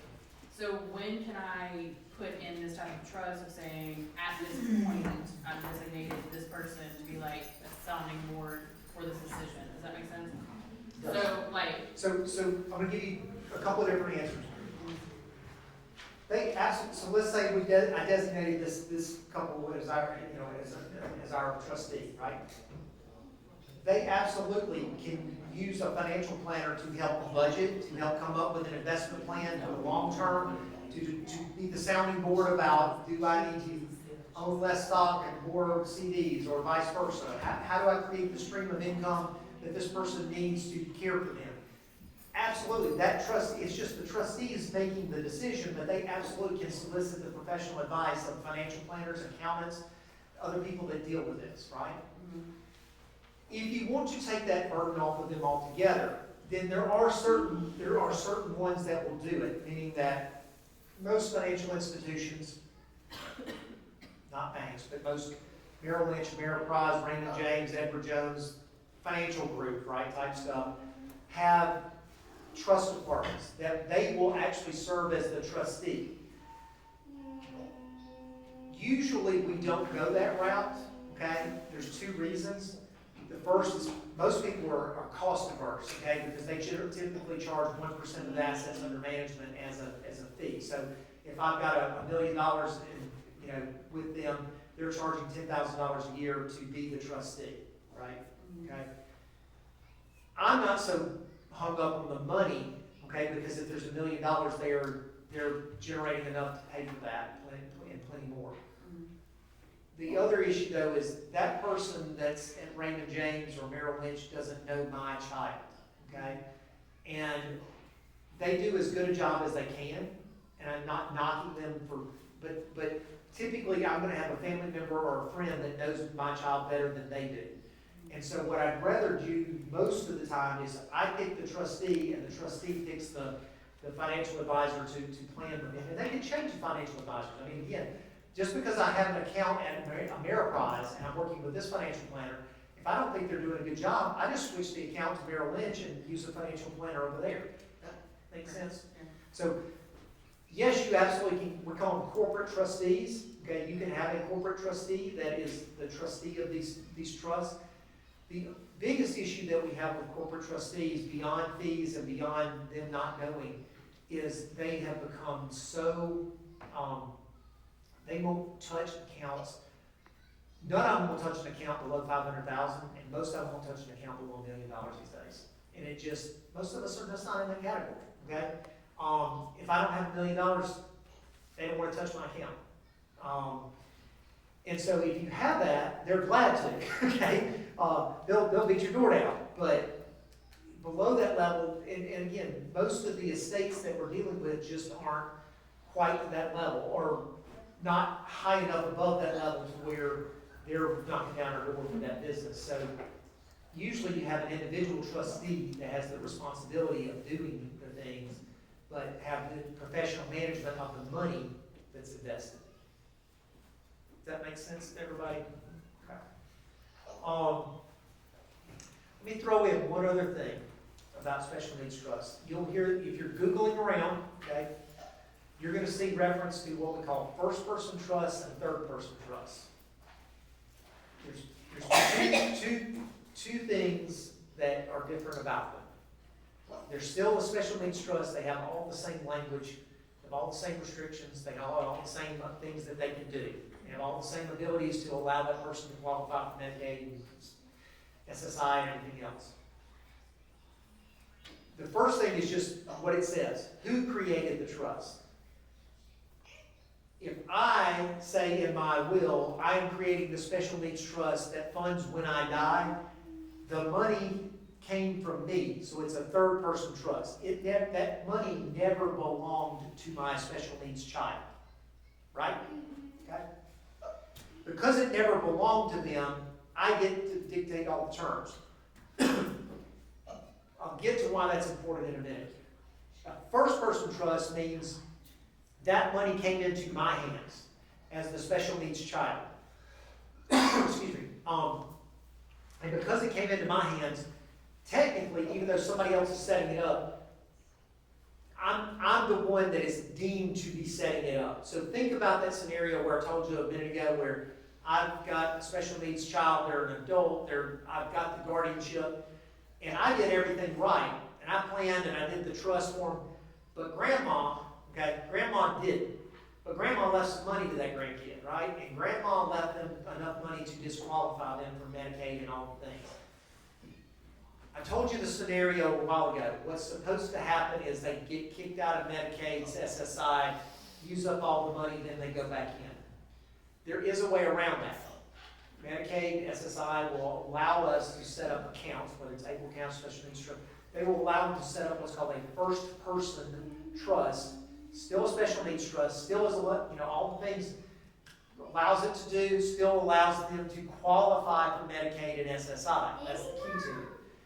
Even though they touched the money, technically, that it belonged to them, not grandma didn't say go directly in the trust. Grandma said it goes to the grandkid. Grandkid then, through their guardian, redirected it into this trust, right?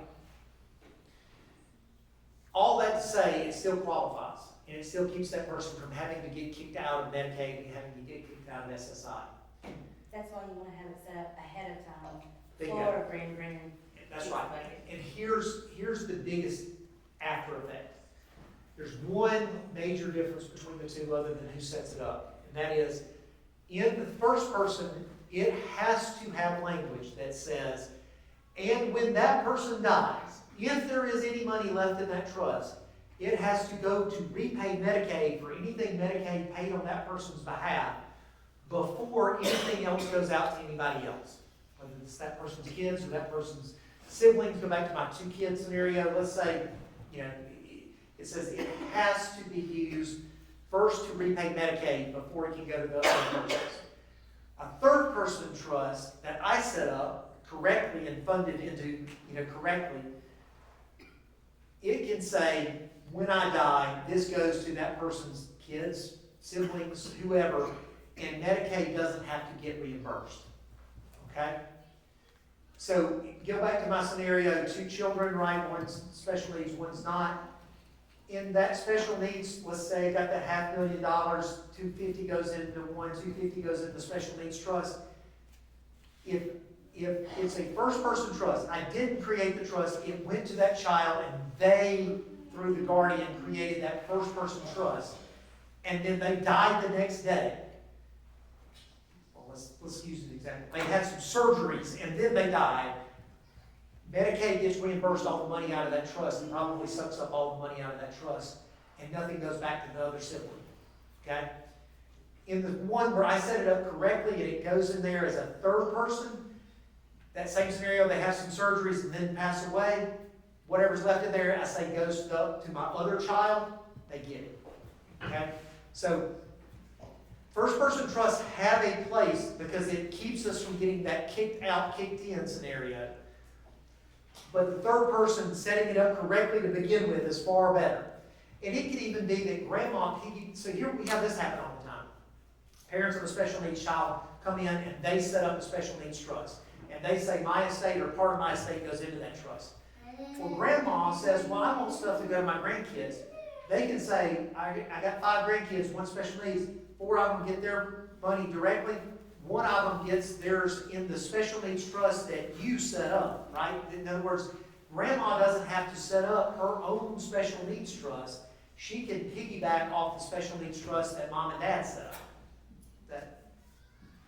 And other people can do, aunts and uncles that don't have kids, if they want to go to niece and nephew, well, the parents have set up something to say, when we die, it goes, this funds, but the aunt and uncle may say, well, when we die, we want this to go to our favorite niece and nephew and go into their special needs trust that they set up. All right, I've talked a lot. Hey, I have a question. Sure. This really may not be a question. Say you set up a special needs trust, and the parents have already passed, and they're an adult. What happens to their trust at their death? So, give me an example. Like this child has aged and is now an adult. They may have siblings, they may not have siblings, and if there's money still in that account from their estate. When they pass away, you get to determine that. When you set up the trust, you get to determine what happens to that. If they have kids, it can go to their kids. If they don't have kids, it can go to their siblings. If they don't have siblings, it can go to niece, nephew, Red Cross. Okay. Easter seals. Yeah, okay, so you designate that. You pre-designate where you want it to go. So do you recommend that everyone have a special needs trust, I know you recommend that they have guardianship, Right. if it's Right. for them, but what about special needs trusts? It really depends, and I guess it depends on a couple of circumstances. I've had it all over the board, okay? If you have a child that, to me, there's no doubt that they're going to, that A, you want money to be there for them, and B, you have no doubt that they're going to need Medicaid and SSI, even if they're not on it now because they're, younger, I'd go ahead and set it up and fund, and not fund it, but fund it in your will. So when I die, my accounts are set up to go in partly into this trust, right? Does that answer your question? We already did our guardianship with you, Right. and, I can't remember what we did as far as that goes. I'd have to look and say, I thought we did. I think we did too, but now, I'm questioning myself, so that's all I was asking. We'll go back and look, but I think typically when we do the guardianships and we have no doubt that that's gonna be in the future. But sometimes we don't because, and I just be blunt about it, let's say I have a child that's fairly young, younger than 14, let's say I have a 6 or 7 year old child. And maybe they have such a debilitating thing that their life expectancy is just not that long, okay? I may not even I may not even set up that trust for a couple of reasons. I may not want it to do differently. And I've had, here's one of the questions that comes up all the time in these circumstances. Well, you got those 2 kids, why not just leave it all to the other kid? Let's say they're both adults, okay, but they're, one's 30 years old and doing fine, and one's 30 years old and special needs. Why don't I just leave everything to my 30-year-old not special needs child, right? And just know they love their sibling, they're going to take care of them, they're going to do great. And I say that's wonderful right up until it's not. And I guess what I mean by that is you pass away, everything goes to that non-child, okay, the non-special needs child. The next day they get divorced, the next day they pass away, the next day they have to file a bankruptcy.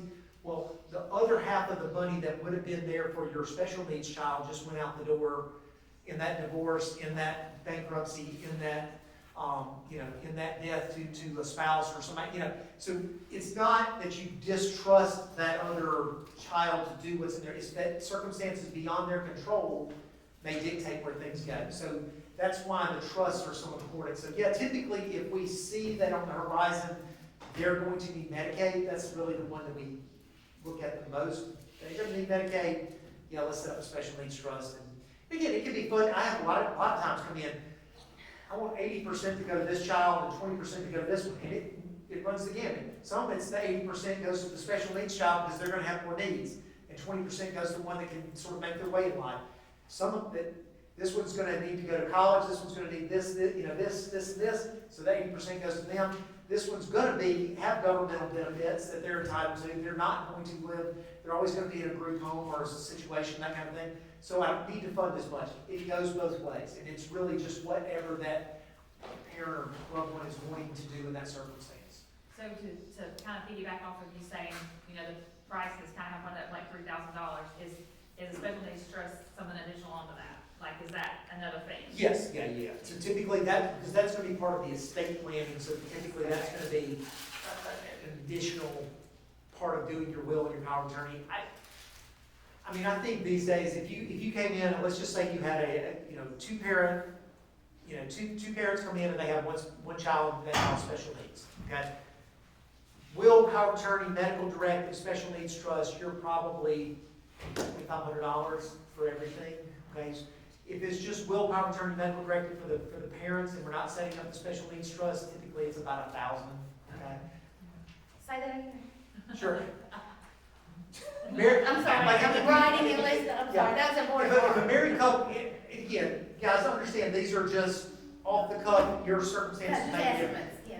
Will, power of attorney, medical directive for a married couple, if you came in, typically we're charging about $1,000 these days for that. Okay, will, power of attorney, medical directive for husband and wife. So total for everything, usually around $1,000. If we add a special needs trust on top of that, you're usually about $1,000 to $1,500 on top of that. Now again, if you got 3 special needs children, we're still doing 3 special needs trusts, but it's not 1,000 to 1,500 times 3 because they're going to be probably very similar. So it's not multiplied times, if that makes sense. But the guardianship is, that didn't That's- say guardianship in there.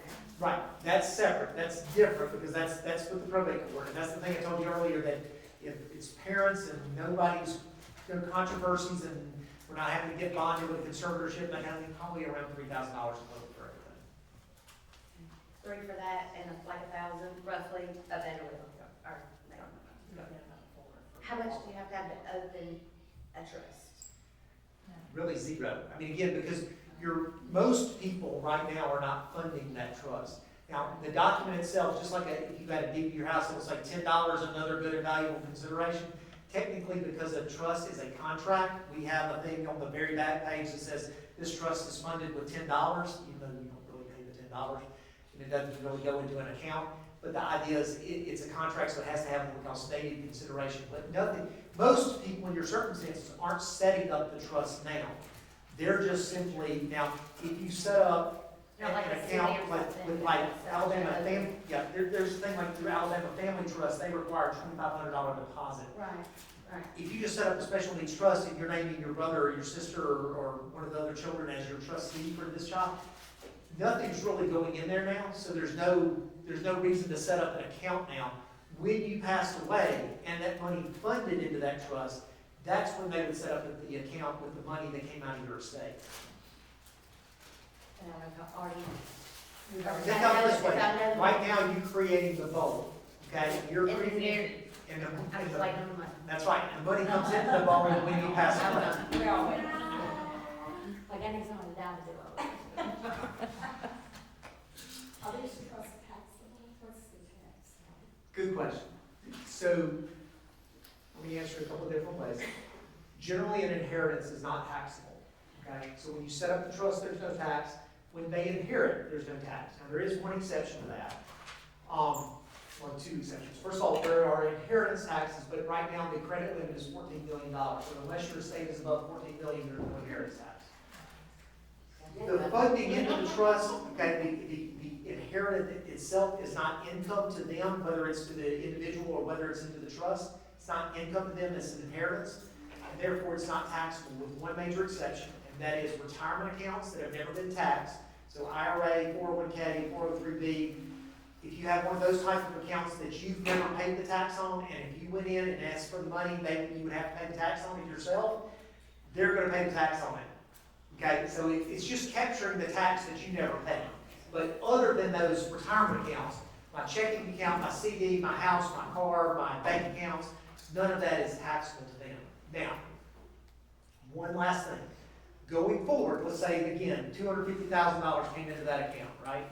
And that trustee goes and sets up that account at the, Merrill Lynch or the bank. Let's just say they go to the bank and open up a $250,000 CD. As it earns income, that trust has to pay income tax on the income it earns. So let's say $250,000 went in there and earns 5%, so that's $12,500 that it earned this year. Did that right? I think so. So it earned $12,500 this year.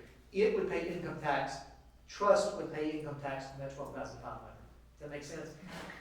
Uncle Sam's going to get his tax on the income it generates, but not the actual money that went in, just the money that accrues going forward. I have a question that's a little bit different. I had, this is my granddaughter, and I got custody of her when she was 2. Both of our parents had mental health issues. Her dad died shortly after she was born, and her mom, my daughter, passed away a year and a half ago. But she's 6, I've had custody of her since she's 2. She was born in New York, so now she's down here. Do I need to do anything else, since I just have custody? Do I have to, somebody said, oh, you're gonna have to do adoption on her, or whatever, is that? You don't have to do adoption. I would recommend getting guardianship, again, for all the same reasons that we talked about. It just, even though you have custody, and that will generally get you around most issues, anybody that's a real stickler for things, you really need a guardianship, okay? And that can be done here, it doesn't have to be done in New York, because it's where they're residing, which currently she's residing with you here in Tuscaloosa County, so to be a Tuscaloosa County, Alabama file, not a New York file. I would probably recommend getting guardianship over her, that way there's just no question that you're not only the custodian, but also the guardian for her. Don't think, unless she's got money that came to her directly, then there would not be any need for a conservatorship like we talked about, right? And then in your circumstance, I would also recommend that, again, in your estate planning, 2 things. One is to designate, once you get that guardianship, then you can designate who, if I'm not here, who the guardian is. Yeah, I did all that. I have no special, I did all that stuff. Okay, okay, good. Good. But yeah, I would recommend getting a guardianship. Okay. Anybody else? I'm not gonna make me go home to my dementia patient and daughter, are you? Yes, ma'am. Go. No, go ahead, sorry. I have one more, okay, so sorry, Caitlin, I love you. So my grandfather in his like middle 20s had a work injury, and it left him mentally disabled for the rest of his life. He died in like his late 60s, right? At that time, he had a wife, 2 kids. What could, so in my brain, I'm like, if something ever happens to me in that way, what can I do to make sure that, 1, I'm not a burden to my children? Not saying what I'm saying, like, you guys what I'm saying. But also make sure that they're taken care of as well. Does that make sense? Meaning that they're not having to caregive for you, or? Yes. Because at that point, like, my grandmother had to give the rights over to the state for him, because she couldn't take care of him. He was also like in the 60s, so things were completely different back then. A lot of things have progressed since Right. then. The first and biggest thing would be to have a power of attorney where you designate who you want to be the power of attorney for you in that circumstance. So again, if I have a power of attorney and I have a stroke tomorrow, I have designated who makes my decisions for me, who manages my affairs for me, who manages me for me, okay? And that could be, but in that scenario, typically he would have probably designated his wife, okay? So, and then maybe his child or something like that, but you can designate, if I know my spouse isn't capable of handling that, maybe I have had people say, I just know my spouse can't do this, I'm gonna go ahead and designate somebody else to do that, okay? So basically just follow everything we talked about this afternoon. Like, there wouldn't be a need for like special needs trust or anything like that, or like me, if I was injured, it would more so be, because at that point, it would be like SSI or something like that, and taking care of me. My biggest concern was to make sure that everybody else is taken care of. Yeah. Okay. And we do some, what we call elder law Medicaid planning for like, let's say that you were 70-something and you come in and you say, I'd like to protect this. There is a circumstance that I can see where I might need to go into the nursing home at some point in the future. can I plan my estate in such a way that that I don't have to use up all my, there's a lot of misconceptions out there, there's a lot of bad stuff on the internet out there. Medicaid, or state of Alabama, nursing home don't come and take anything, they don't foreclose, they don't grab, they don't levy, garnish, anything like that. They basically tell you just what I told you, you gotta use your money for your care until you don't have any more, and then we'll let you, apply for Medicaid, that kind of thing. So sometimes we do planning for elderly that says, okay, if I know that there's a possibility and I can be willing to give up some control over my assets to my kids, there's trusts that we can do called Medicaid Asset Protection Trust that I can put my house into, I can put some money into, that if I can get down the road about 5 years, I can generally keep it out of the having to use it for my care before Medicaid would kick in. But that's not you right now. That's more like probably your parents.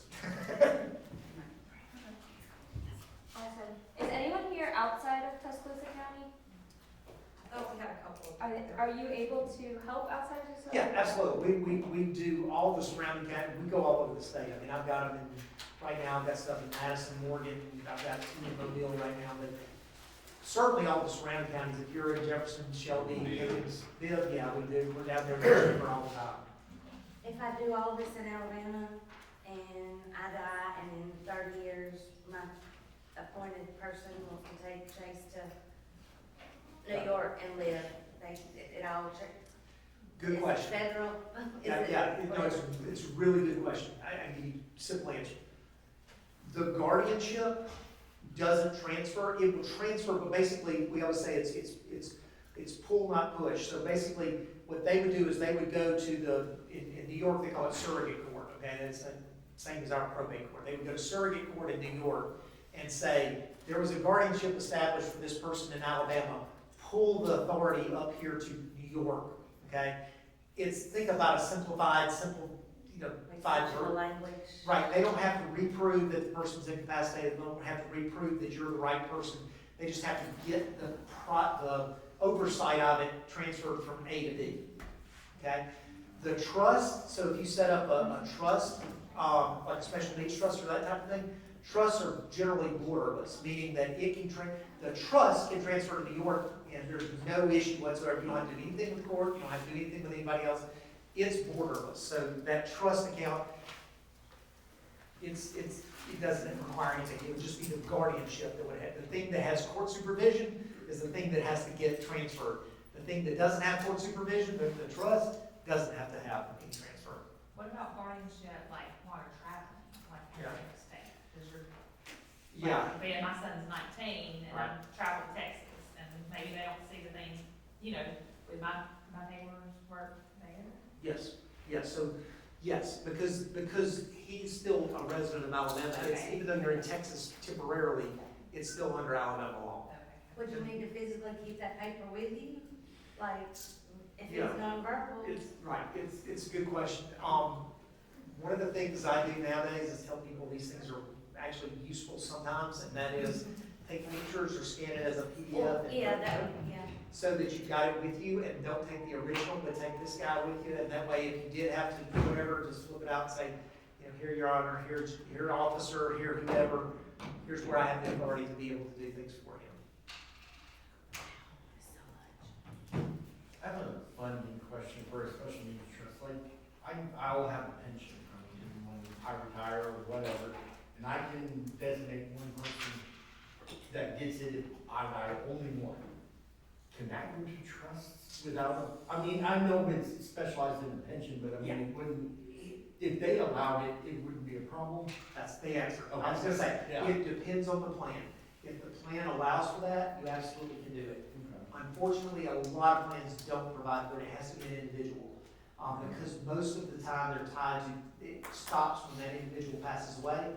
And so they won't allow for it to be in a trust. Okay. But it's really dependent on what your pension allows. So I would just call the state and ask the retirement board what I can do. That's right. Perfect. That's what I thought, but I just wanted to make sure. I will say, if you're through the state, I just went to a seminar that they do allow for special needs trust. That's the one exception outside of an individual. Okay, good. That would be. But I would still recommend Oh, making yeah, I'll sure, definitely call but- them and. but I'm pretty sure that it's the one exception to being outside of an individual. Perfect. Awesome. Thank you very much. I bet it go too long. No, I know that's a lot of information, but I would like to introduce Tammy Woods, since she's here. Tammy is with the Ability Alliance, and so I just want her to talk very quickly about waiver services. So the earlier you get your children onto the waiver service is gonna be the best. Because right now I'm getting phone calls, hey, my child's aging out of school, when can we get started the waiver? Well, you're probably 2 years out because of the waiting list and where things are. So there's a 1-800 number that you call, I don't know if everybody's got the 1-800 number, it's 1-800-361-4491, and I'll email y'all the information and she can share it. So you'll call that 1-800 number and they'll do an intake, and then what they'll do is, if you're in Tuscaloosa County, they'll send it up here to Ability Alliance, and our intake coordinator, Amanda Grace, will contact you and say, these are the documents I need you to bring your brother, sister, child, whoever the individual is, into the office, or she can come in on your own, whatever y'all work out. And there's certain documents that we have to determine eligibility, and she'll go over all that. But the sooner you can do that, the better. Like, we have one kid we're enrolling, he's 11, and we're enrolling this month, but he's only been on the list for 3 years. So the family went ahead and got in early, but he's 11, so he's gonna start getting services. His waiver right now is a CWP waiver, and it can start at age 3. For somebody as young as age 3, we can start that. But the key is to get determined eligible for Medicaid services, and then you go on a waiting list for the waiver. What was the number one more time? It's 1-800-631-4491. If you look on the DMH website, it's right there. Okay. What if they've been on that waiting list for a whole long time? And they look at me. What county are you in? Tuscaloosa? You're probably coming up. We're working the list right now. My executive director, we're trying to take 3 people each month off the list. We're working as fast as we can, but the list was so long. That's why they came up with the CWP waiver, because before there was the ID waiver and the limited home waiver. And those waivers, the CWP waiver has caps on funds and caps on money, so that we can try to get more people. You're getting really less services, but we're working quicker, so you can get more people on the waiting, more people getting services. Now, we can't exceed the caps, but there's all these, just like you said, there's different scenarios for everybody, there's different situations, but the caps can be exceeded. Right now, we're looking at trying to get Medicaid to give us a 30% increase on what the caps are now, but we're all waiting, it all trickles down from Washington for what we get. But anything's better than nothing.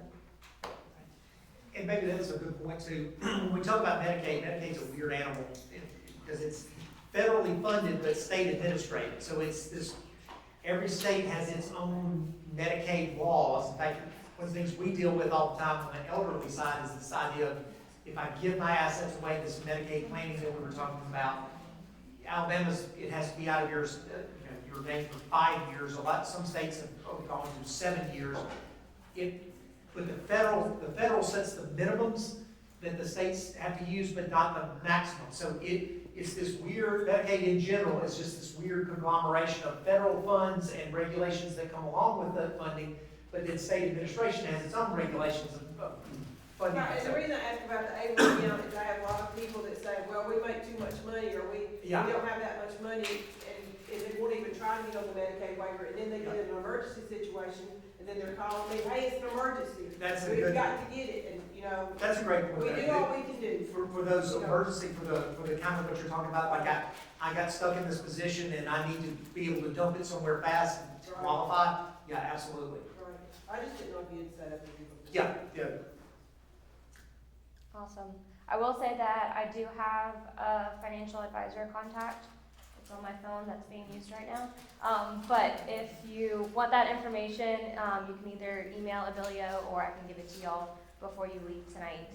And I'll say real fast, Emily Mills was here, and if you, or if I know we've got some teachers in here, if y'all need information about Social Security for somebody that speaks Spanish, she is rich, I'm gonna kill you, take my picture. She is a great contact, and I can send that information to anybody that needs it. I've got a couple of her cards, but I can scan this in and send it as well. So we do have that. I work at the Woodland Education Center. Is there a way that I can get a copy of that? Like, I'll get it on here or whatever. Yeah. I can't like that. No, that's what we're doing, yes, we can email it, or Tiffany. Oh, you got it. she got a copy. Okay, on the third page of the packet is Abilio's general information flyer. But there's one QR code for contact information, so if you have questions about anything that we talked about tonight or anything disability related at all, please email us, and we can point you in the right direction. The website is also on there. It's still under construction, but there is still a lot of good resources, just not a lot of information behind those resources. So you can email me